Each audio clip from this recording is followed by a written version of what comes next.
Bismillahirrahmanirrahim. Assalamu alaikum 8th class. I hope you are all safe and sound in your homes.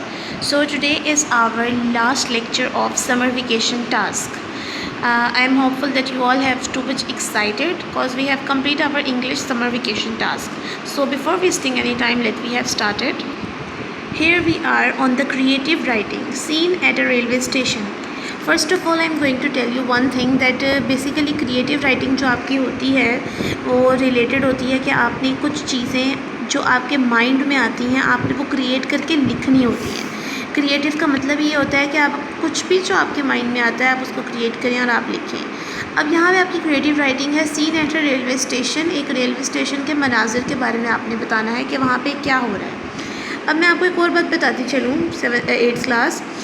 देखिए जो creative writing होती है ना वो आपने खुद से लिखनी होती है। अब ये basically eight a railway station के मनाज़िर के बारे में आपने लिखना है, एक स्टोरी की तरह हो जाएगा। तो स्टोरी आपको मैंने पिछली क्लास में बताया हुआ है, मैं पहले भी बता चुकी हूँ, अगेन बता देती हूँ कि स्टोरी पास्ट टेंस में होती है। पास्ट टेंस मतलब कि उसमें आप वर्ब की सेकेंड फॉर्म यूज़ करते हैं और अगर तो सिंपल पास्ट टेंस है तो सेकेंड फॉर्म यूज़ करेंगे, नहीं तो अगर कॉन्टीन्यूस आ जाता है पास्ट कॉन्टीन्यूस तो आप वहाँ पे वॉज या वर या फर्स्ट फॉर्म के साथ आईएनजी लगाएंगे।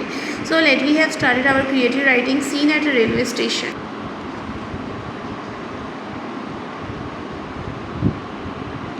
A railway station.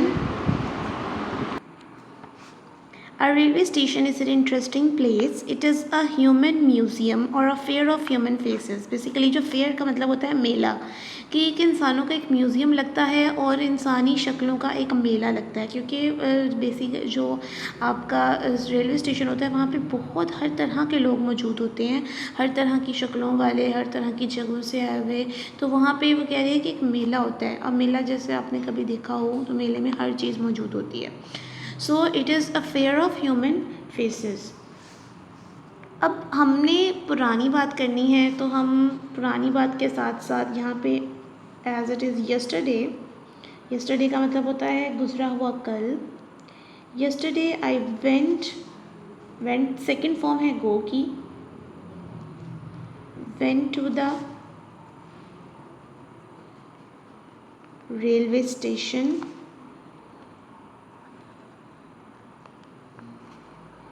To see of my friend।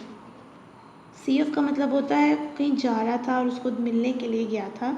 Yesterday I went to railway station to see off my friend. अपने दोस्त को मिलने गया था रेलवे स्टेशन पर। There was a big crowd of people.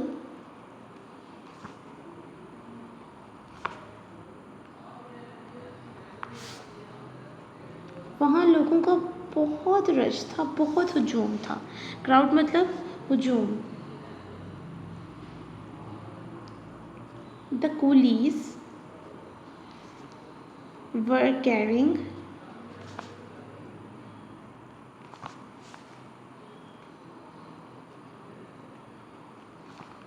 luggage from one platform to another।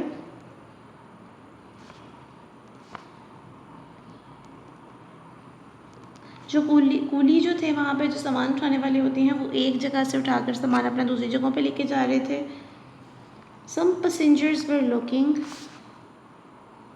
Basically जो एक paragraph होता है वो 6 to 7 लाइन्स का होता है। मैं आपको हमेशा बताती हूँ, I have completed my 6 lines, so I have decided to make a new paragraph. Some passengers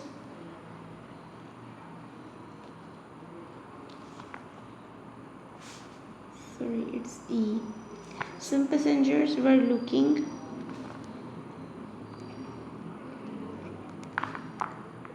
in the direction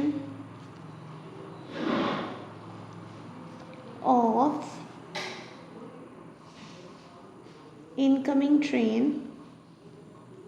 कुछ ऐसे मुसाफिर थे जो कि आने वाली ट्रेन की डायरेक्शन की तरफ देख रहे थे, सिमत में देख रहे थे कि ट्रेन आ रही है। There was a great rush. वहाँ पे बहुत रश था।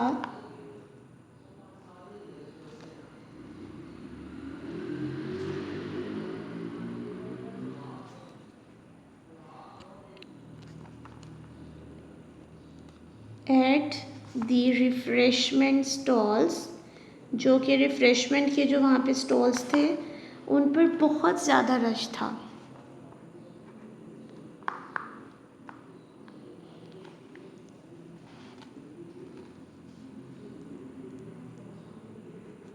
एवरीबडी वॉज इन अ हरी, हर कोई तेज़ी में था।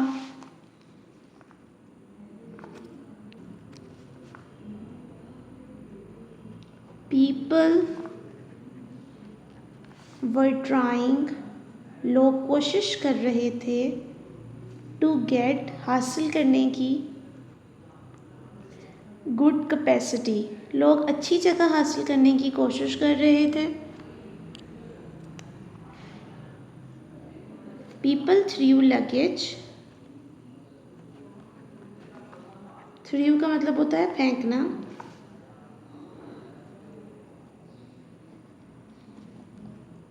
Through in train,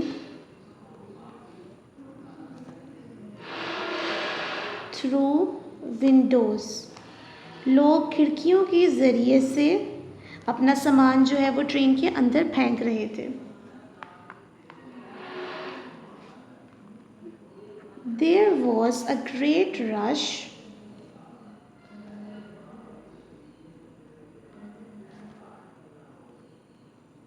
in and out, अंदर और बाहर बहुत हुजूम था लोगों का।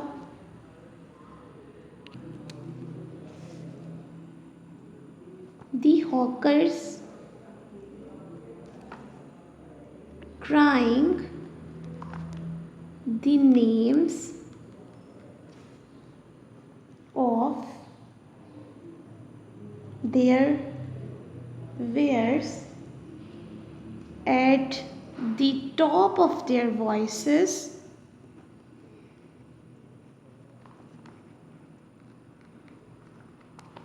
फेरी वाले जो थे वो जो उनके पास चीज़ें थी उनके जो नाम थे वो बहुत ऊंची आवाज़ में चिल्ला रहे थे अब उन चीज़ों के नाम। People left one by one,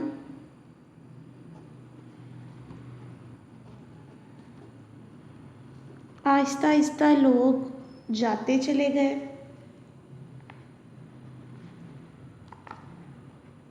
all the hustle and Bansal, hustle and बसल का मतलब क्या होता है? अफरा तफरी। All the hustle and Bansal was over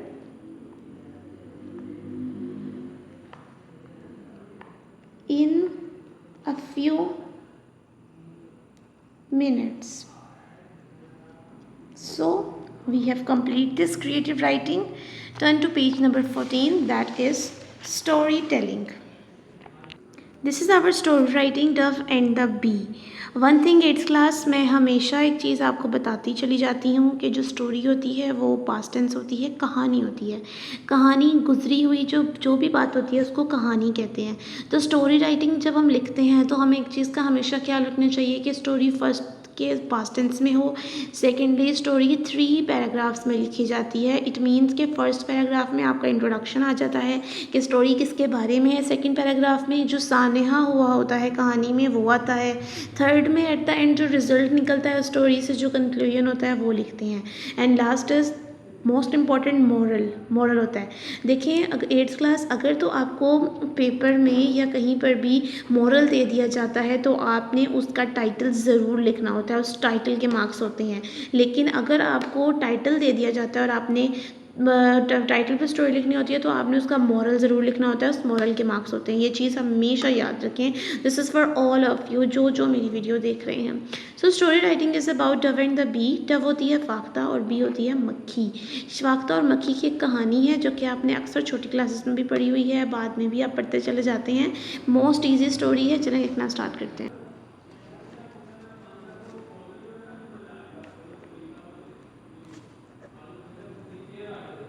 A bee felt very thirsty one day. एक दिन एक मक्खी बहुत प्यास महसूस कर रही थी।